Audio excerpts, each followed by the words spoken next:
আসসালামু আলাইকুম। হ্যালো বন্ধুরা, সবাই কেমন আছো? আলহামদুলিল্লাহ, আমি ভালো আছি। আমি তোমাদের মাঝে আসলাম আজকে বিড়ালকে শীতকালে গোসল করানো যাবে কি না এই বিষয়ে জানাতে। বিড়ালের যেহেতু ঠান্ডার সমস্যা বেশি, তাই বিড়ালকে শীতকালে গোসল না করানোই ভালো। বিড়ালের যদি একবার ফ্লু হয়ে যায়, সেই বিড়ালকে বাঁচানো খুবই কঠিন। আর শীতকালে এর প্রবণতা বেশি। বিড়ালদের অন্যান্য রোগও শীতকালে বেশি হয়।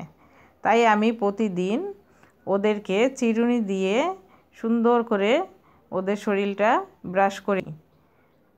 আর একটা কাপড় ভিজিয়ে ওদের চোখ দুটো প্রতিদিন আমি মুছে দিই।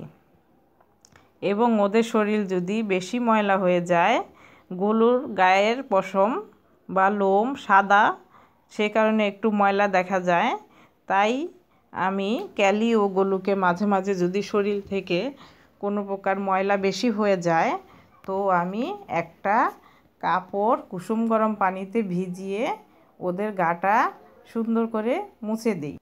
10-15 দিন অন্তর অন্তর যখন দুপুরবেলা রোদ ওঠে, তখন আমি ওদের গাটা মুছে দিই এবং শুকিয়ে গেলে ব্রাশ করে দিই। ভেটও আমাকে নিষেধ করেছে শীতকালে গোসল না করানোর জন্য। তা আপনারাও দয়া করে আপনাদের বিড়ালকে গোসল করে ওদেরকে মৃত্যুর মুখে ঠেলে দিবেন না। এভাবে কাজ করলে আলহামদুলিল্লাহ ওরা সুস্থ থাকবে।